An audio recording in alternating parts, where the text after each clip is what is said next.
छोटी उम्र के बच्चों पर भी इश्क का भूत इस तरह से हावी हो जाता है, छोटे छोटे बच्चे इश्क में पागल तक हो जाते हैं। आज की कहानी जो मैं आपको बताने जा रहा हूं, ये मात्र एक 16 साल की लड़की की होती है जो दो लड़कों के साथ प्रेम प्रसंग में होती है।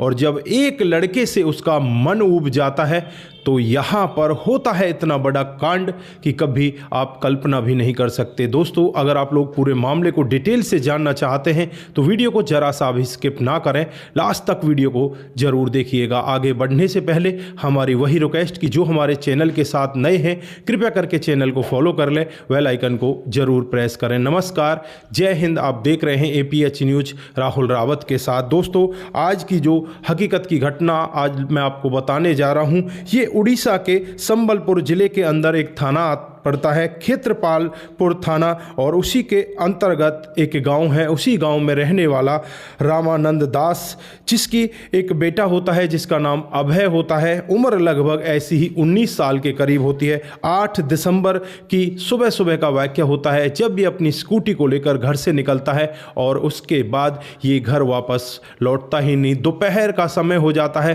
पिता बार बार इसके फ़ोन पर फ़ोन करता है लेकिन बेटे का कहीं से भी कोई फ़ोन नहीं मिलता, फोन भी स्विच ऑफ होता है। दोस्तों, फिर यहां पर जो पिता होता है बाइक लेकर अपने बेटे को ढूंढने लगता है और जब दोपहर के करीब 3 बजे का वक्त होता है, लक्ष्मी गुड्डी पहाड़ी पर वो अपने बेटे की स्कूटी को खड़ा देखता है तो वहां पर वो हैरान हो जाता है और वो सोच में पड़ जाता है कि शायद बेटे की स्कूटी में पेट्रोल वगैरह कम पड़ गया होगा या ख़त्म हो गया होगा, इसलिए वो स्कूटी को खड़ा करके पेट्रोल लेने के लिए गया होगा। लेकिन जब वो पेट्रोल पंप पर भी पहुंचता है तो वहां पर भी उसे कुछ भी दिखाई नहीं देता।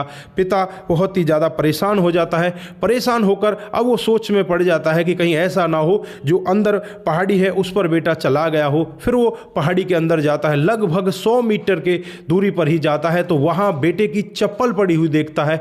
और जब बेटे की चप्पलों को देखता है तो उसके हाथों पैरों के नीचे से ज़मीन खिसकने लगती है कि बेटे की चप्पल यहाँ पर कैसे आई। और जैसे ही थोड़ा सा और आगे बढ़कर देखता है तो बेटा वहाँ पर बहुत ही बुरी हालत में पड़ा होता है।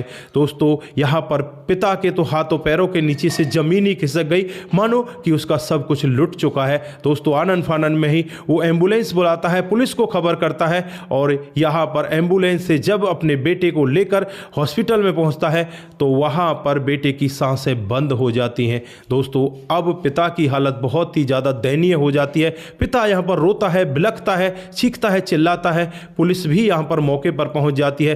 पुलिस अब यहाँ पर उस डेड बॉडी को अपने कब्जे में लेती है, उसके बाद उसे पोस्टमार्टम के लिए भेज देती है। उसके बाद पिता से पुलिस पूछने लगती है कि आपके बेटे की किसी के साथ कोई दुश्मनी या गहरी दोस्ती हो, तो यहाँ पर पिता कहते हैं कि नहीं नहीं, हमारे बेटे की तो किसी के साथ कोई दुश्मनी नहीं है और ना ही इसका कोई गहरा दोस्त भी है। अब यहाँ पर पुलिस अपने तरीके से जांच पड़ताल में लग जाती है और पुलिस यहाँ पर इस लड़के अभय के नंबर की कॉल डिटेल निकालती है कि इसके पास किस किसने फ़ोन किया। तो उस पर एक नंबर आता है और जो नंबर होता है वो एक लड़की निशा का होता है जिसकी उम्र महज 16 साल होती है। दोस्तों, निशा के बारे में जब पता किया जाता है तो निशा इस लड़के की प्रेमिका होती है। अब यहाँ पर निशा के पास पहुँचा जाता है, निशा का मोबाइल नंबर लिया जाता है, उसके मोबाइल की भी जांच पड़ताल की जाती है तो पता चलता है कि निशा एक और लड़के से भी बातचीत करती है जिसका आशुतोष है और जिसकी उम्र 21 साल है और जो नर्सिंग का काम किया करता है, एक हॉस्पिटल के अंदर लगा हुआ है। दोस्तों, अब यहाँ पर पुलिस आशुतोष को भी गिरफ्तार करती है, इधर निशा को भी अपने कब्जे में लेती है और जब इन दोनों से अपनी सख्ती के साथ, अपने रवैये के साथ पूछताछ करती है तो यहाँ पर ये टूटते हैं और एक ऐसा सत्य यहाँ पर देखने को मिलता है जिसे सुनकर हर एक व्यक्ति सोचने के लिए मजबूर हो जाता है।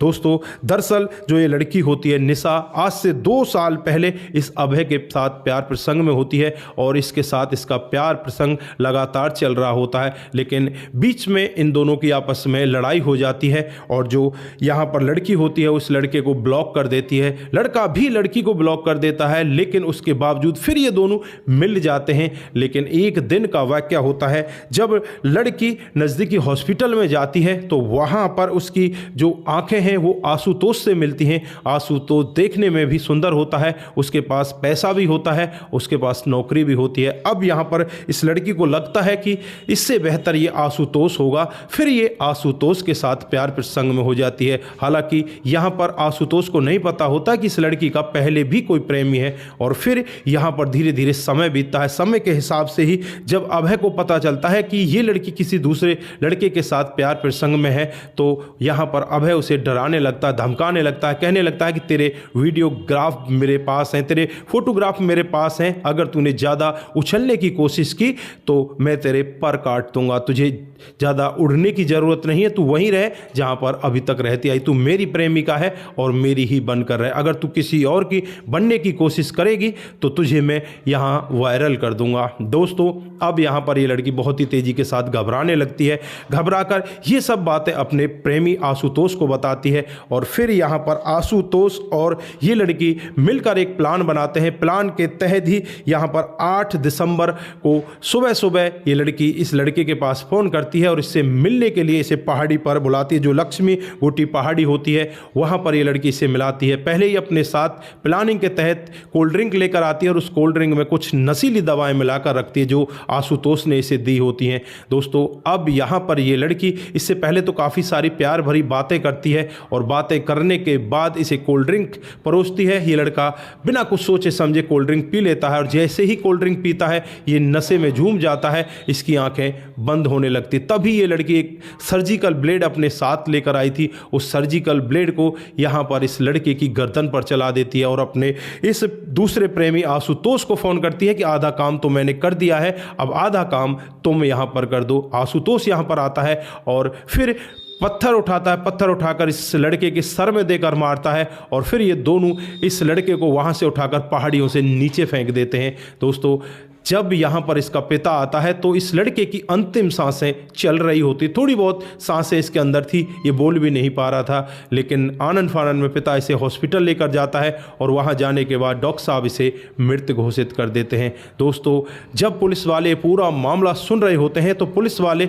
यहाँ पर इन दोनों की तहरीर पर इन दोनों के खिलाफ मामला दर्ज कर लेते हैं, और मामला दर्ज करके इन दोनों को पकड़ लिया जाता है। हालांकि इस लड़की को तो बाल सुधार गृह में भेजा गया है क्योंकि इसकी उम्र महज अभी 16 साल है, और जो लड़का है उसे जेल के अंदर भेज दिया गया है। लेकिन यहाँ पर सोचने वाली बात कि एक छोटी सी उम्र की लड़की दो लड़कों के साथ प्यार प्रसंग में आती है और फिर एक लड़के को इस तरह से इस दुनिया से विदा भी कर देती है। दोस्तों, आज जमाने को हो क्या रहा है, ये सब बातें कैसे हो रही हैं, हमारी समझ में तो कुछ आ ही नहीं रहा कि मामला कैसे इतना ज़्यादा बढ़ता जा रहा है। इसका मेन कारण क्या हो सकता है? क्या इसका मेन कारण मोबाइल है? क्या इसका मेन कारण टेलीविज़न में जो सीरियल चले हुए हैं वो हैं, या मोबाइल के अंदर जो गंदी गंदी मूवीज़ आ रही हैं, जो क्लिप आ रही हैं, वो सब इसका बड़ा कारण है? आप लोग यहाँ पर क्या कहना चाहते हैं, एक बार अपने कमेंट यहाँ पर ज़रूर साझा करके जाएं। दोस्तों, इतने बड़े बड़े क्राइम हमारे समाज के अंदर हो रहे हैं और आजकल पता ही नहीं चल रहा कि समाज का आगे जाकर होगा क्या। दोस्तों, आज के लिए बस इतना ही, फिर मिलते हैं किसी नए वीडियो के साथ। तब तक के लिए आप अपना ख्याल रखें, परिवार का ख्याल रखें, सतर्क रहें, सावधान रहें। दोस्तों, जिन साथियों ने हमारे पिछले वीडियोज पर कमेंट किए थे उनका नाम हम यहाँ पर बारी बारी से लेने वाले हैं। ठीक आता है, एसपी साहब को सलाम, ऐसे पुलिस अधिकारी हो तो पुलिस अलग ही रहेगी। आपकी कहानी से पता चलता है कि आपकी कहानी बहुत बेहतर है और प्रेरणादायक है। आपका बहुत बहुत धन्यवाद। जीतू सिंह जी हमें लिखते हैं, बहुत अच्छी कहानियाँ, धन्यवाद भाई साहब, आपका भी बहुत बहुत धन्यवाद। उत्तम सिंह जी हमें लिखते हैं, आप जैसे होंगे तो हमको नहीं न्याय मिलेगा, आप जैसे हैं तो न्याय जरूर मिलेगा। उत्तम सिंह जी हमें कमेंट करते हैं और लिखते हैं कि आप जैसे अगर होंगे तो हमें न्याय जरूर मिलेगा। बहुत बहुत धन्यवाद। शंकर बरवाड़ा जी राजस्थान नागौर से वो कहानी सुनते हैं, उनको बहुत ही अच्छी कहानी लगती है, बहुत बहुत धन्यवाद। महावीर सिंह जी, एसपी साहब को सलाम, बहुत बहुत धन्यवाद। इंद्रजीत पंडित जी लिखते हैं, उसके बाद वेस्टर्न सिंह जी हमें कमेंट करते हैं, सर्वेश शुक्ला जी कमेंट करते हैं, उसके बाद शंकर शाह जी भी कमेंट करते हैं, प्रेमचंद शर्मा जी भी कमेंट करते हैं, और कमल सिंह जी एसपी साहब को सलाम लिखते हैं। मुकेश सिंह जी हमें कमेंट करते हैं, सुरेश जोशी जी, उसके बाद मोनू जैन जी, राम गोपाल सिनवार बिश्नोई जी हमें कमेंट करते हैं, सत्यवान खान जी हमें कमेंट करते हैं, राकेश अग्रवाल जी हमें कमेंट करते हैं, ज्ञानेंद्र गौतम जी हमें कमेंट करते हैं, आपका बहुत बहुत धन्यवाद। तरवीर मसूरी जी हमें कमेंट करते हैं, सोनू हाशमी जी हमें कमेंट करते हैं, रतन लाल जी हमें कमेंट करते हैं, रिंकी सिंह जी कमेंट करते हैं, उसके बाद चंद्र प्रकाश चौधरी भी हमें कमेंट करते हैं, उसके बाद सुनील कुमार जी, जगदीश मीना जी, राजेश कुमार बरबला जी, भगवान सिंह जी, किशोर कुमार जी हमें कमेंट करते हैं, साजी फर्नेडिस जी हमें कमेंट करते हैं, नूर हसन सैफ़ी जी हमें कमेंट करते हैं, तलपाड़ा अपलास कुमार जी कमेंट करते हैं, रज कुमार रजवा जी, रघुवंशी शर्मा जी, बाबूलाल सिंह, नरेश चंद्रा, मनीष भट्ट जी, प्रेमचंद सिंह, रेड सिंह रावत, अब्दुल रहीम, श्रीवाल सिंह, दिलशाद राज, सोफ़ी, सुमान सरवात, रघुवंश शर्मा, जेसी मिश्रा, रवि राजपूत, महेश सिंह जी, महिपाल पालीवाल, रामपाल यादव जी, सरिता यादव जी, रंजीत कुमार जी, मुन्नी खान जी, ओम प्रकाश यादव जी, शिव ज्योति जी, राजेंद्र परिहार जी, उसके बाद जो कमेंट आता है कुसुमा राम जी का, अमरजीत यादव का, भूमि राव का, कमलेश पटेल जी, सुरेंद्र रावत जी, भूपेंद्र सिंह जी। दोस्तों जो भी साथी अभी और हमारे साथ में कमेंट करते हैं, उनका अगर हमसे कमेंट छूट गया है तो अगले वीडियो में उनका नाम हम जरूर लेंगे। आप लोग ध्यानपूर्वक हमारे साथ कमेंट करते रहिए और इसी तरह से अपना प्यार हमारे साथ में दिखा कर रखिए। आप सभी का दिल की गहराइयों से बहुत बहुत धन्यवाद। इसी तरह से आप लोग हमारे साथ बने रहें, इसी तरह से अपने कमेंट हमारे साथ में साझा करते रहें। आप सभी सतर्क रहें, सावधान रहें, रिश्तों की अहमियत को जरूर समझें। नमस्कार, जय हिंद, जय भारत।